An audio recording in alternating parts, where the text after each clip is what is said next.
All right, we are all here. Good afternoon, everyone. We are here for a COVID-19 update. I am joined today by Health Commissioner Dr. Dzirasa, Deputy Health Commissioner Tan for Aging and Care Services at the Health Department, Ryan Moran from Medstar Health's Director of Community Health, Rebecca Altman, Lifebridge Health's Vice President and Chief Integration Officer, Katie O'Connor, Operations Chief and Co-Chair of the Vaccine Equity for the Unified Command at Johns Hopkins Medicine, Michelle Patch, Assistant Professor and Director, Johns Hopkins School of Nursing, Vaccine Vouchers Program, and our Police Commissioner, Michael Harrison. Thank you for joining us. As of today, February 8th, 2021, our city has had 38,008 reported cases of COVID-19. We have 380 people hospitalized with COVID-19. Our ICU utilization is at 87%. Our acute care utilization is at 86%. And we are now, unfortunately, at 749 deaths from COVID-19 in Baltimore City. I am proud to say that we are still seeing a downward trend in COVID cases here in Baltimore.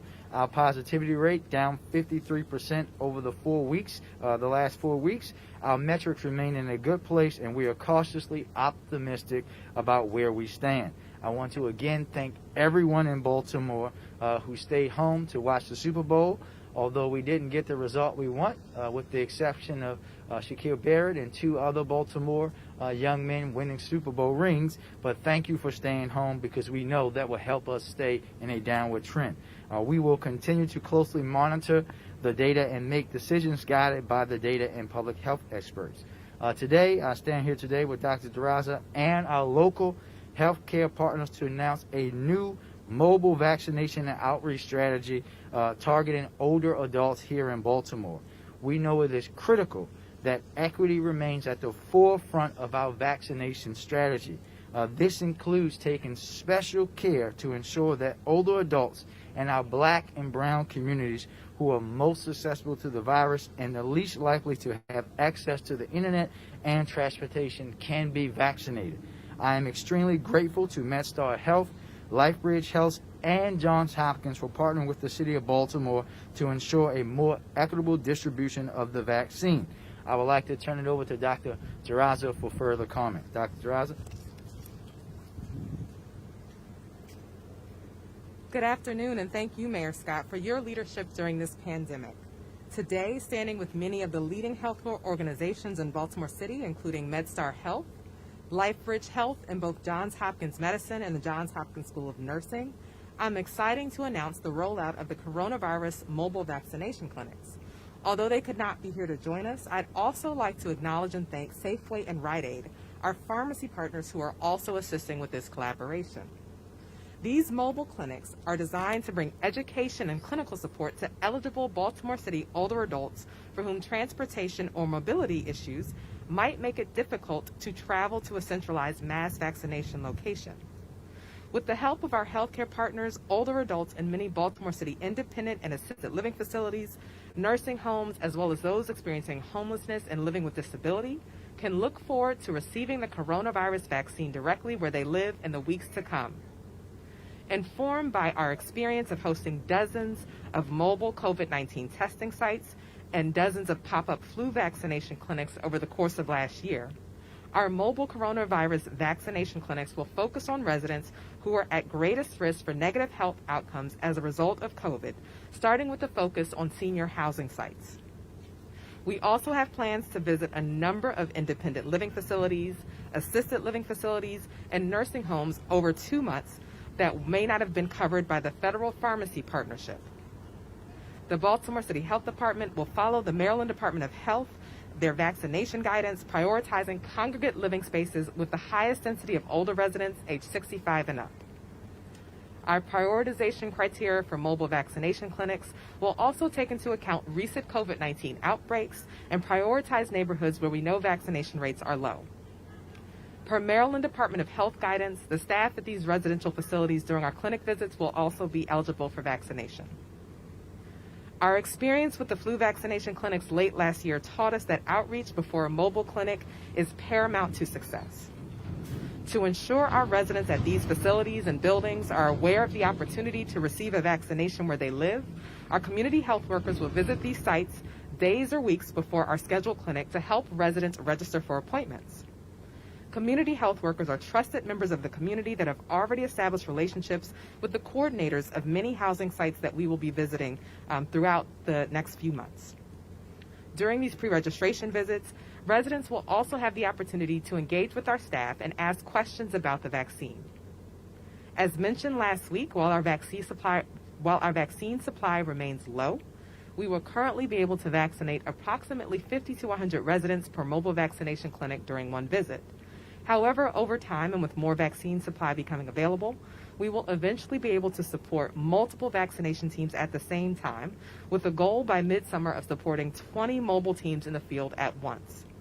Though this may sound like a small quantity in comparison to our mass vaccination sites, the net impact of focusing our limited resources on the highest risk groups with limited to no access to sign up online for an appointment, or those with the inability to travel to a mass vaccination site cannot be overstated.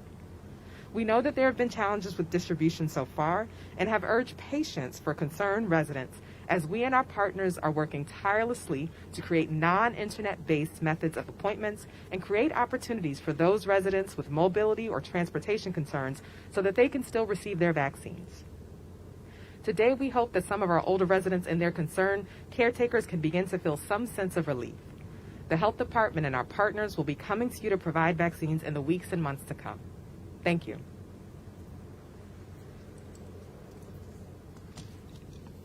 Thank you, Dr. Dzirasa. I would like to now ask invite each of our healthcare partners to say a few words. We'll start with you, Ryan, and just go down the line with everyone and just introduce yourselves as you come up. Thank you very much. Good afternoon, everybody. My name is Ryan Moran, and I'm the Director of Community Health for Baltimore City for Medstar Health. And first off, I want to thank Mayor Scott and Health Commissioner Dr. Dzirasa for your courageous and your bold action to ensure that we reach the most vulnerable residents of our city. Like the mayor said, equity must be central to our response to eradicate COVID-19 from our communities. This response must include an intentional approach to remove all the barriers that stand in the way for people to receive vaccination. In partnership with the Baltimore City Health Department, Medstar Health has activated a two-pronged approach to reach our most at-risk, vulnerable older adults in Baltimore City. The first approach is standing right behind me, and that's the Medstar Health Mobile Health Center. We launched this approach at the end of January in Cherry Hill, at the Cherry Hill Senior Manor, where more than 60 residents were vaccinated. There are 2 exam rooms on this mobile center, and the unit is also equipped with a lift to serve those with varying mobility, limitations, and disabilities. The mobile health center is slated to be at 2 other senior and low-income housing facilities in South Baltimore this week. The other approach that our health system has activated is sending a clinical team with supplies on site at facilities as well as community-based organizations. Last week, teams were on site at J. Van Story Branch and Shepherd's Clinic and vaccinated 170 older adults. Teams are mobilized this week and are slated to reach up to 100 residents at Gedco's senior housing facilities. The approach's efficacy is improved by advanced on-site vaccine education to address vaccine hesitancy.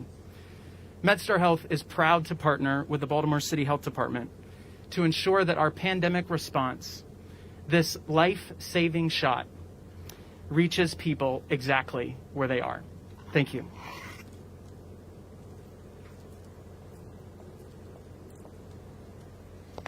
Good afternoon. I'd like to thank the Mayor Scott and Dr. Dzirasa for inviting us here today.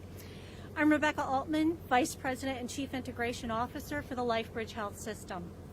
We are so proud to join with the City of Baltimore and our fellow health partners in this important initiative to bring COVID-19 vaccines into our communities.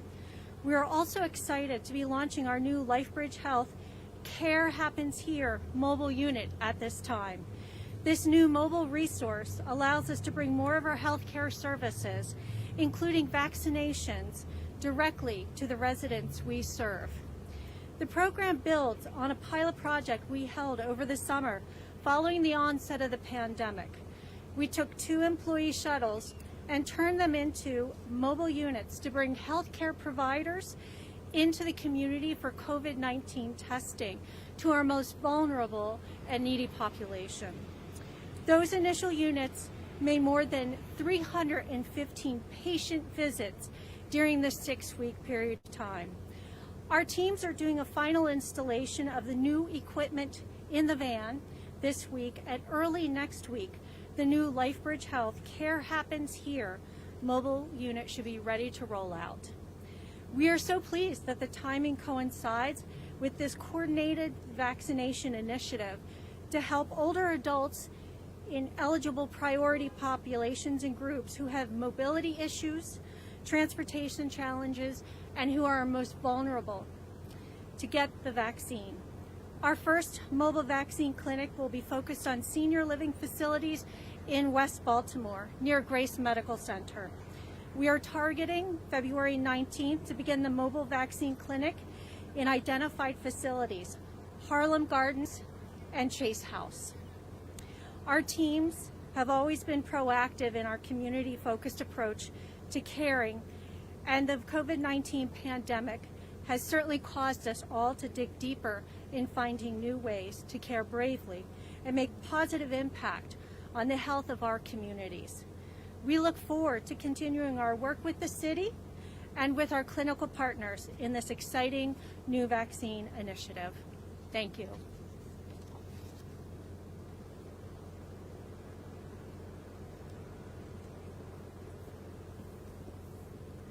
Hi, I'm Dr. Katie O'Connor with Johns Hopkins Medicine and co-chair of our Vaccine Equity Task Force.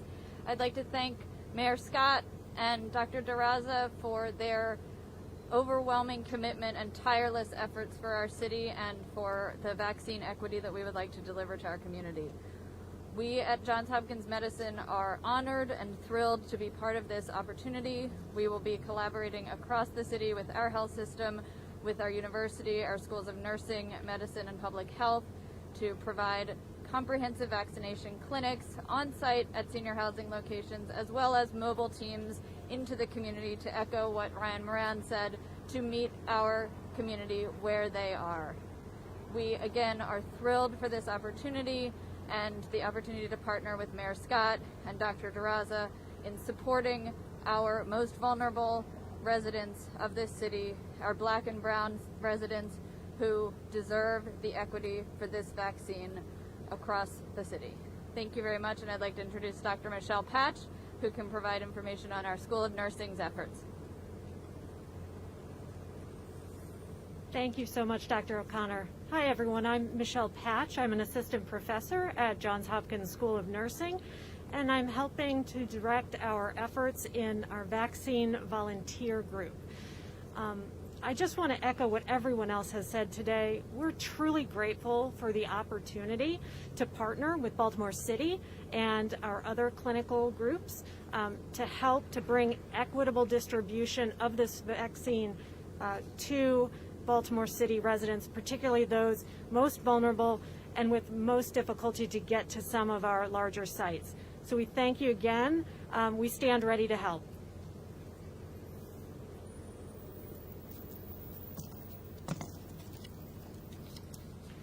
Thank you all very much. And just so that everyone knows, this is just one example of what the vehicles will look like. All of our partners have vehicles that are similar with a similar function. As equitable distribution remains our top priority, I am confident that this mobile strategy will help us reach Baltimoreans as we continue through our vaccination efforts. And as some of you may have seen this morning, I sent a letter to Johnson & Johnson requesting partnership to directly purchase 300,000 doses of the vaccine manufactured here in Baltimore to help ensure equitable vaccine distribution to our residents. We know that to effectively combat COVID-19, we need a greater supply of vaccine and a focus on equity. We must develop a model for distribution focus on efficient and accessible vaccination strategies that put equity and harm reduction at the forefront of policy and planning operations. Due to inadequate supply, we know we are struggling to distribute the vaccine to our residents in a swift and equitable way that we must do it in order to combat this deadly virus. To date, nearly 44,000 first doses have been administered by a combination of the Baltimore City Health Department and our 11 hospital partners here in Baltimore. But unfortunately, due to prioritization dictated to us by the state and the extraordinary low supply of vaccines supplied to the city, only 3.4% of black residents have received their first dose of the vaccine, and that's just simply unacceptable. Of those doses that have been delivered by healthcare providers in Baltimore, less than 20% have been distributed to the city's health department, giving the city a very limited ability to improve this disparities. I want to thank our health department and all of the people working tirelessly to ensure Baltimore residents are vaccinated as quickly as our supply allows. But we see in these numbers what is needed. What is needed is the supply. I want to thank Johnson & Johnson for selecting Emergent Biosolutions to manufacture the life-saving vaccine here in Baltimore City. Emergent is and remains a strong partner to the city of Baltimore, and we are proud of its role in fighting this pandemic. I believe that through this proposed partnership, Johnson & Johnson and Baltimore City can show a commitment to equity and efficiency in vaccine distribution in a way that is unprecedented across the U.S. We have the opportunity here to focus on equity by ensuring distribution to black and brown communities that have been historically underserved by Big Pharma. And with that, we'll take a few questions.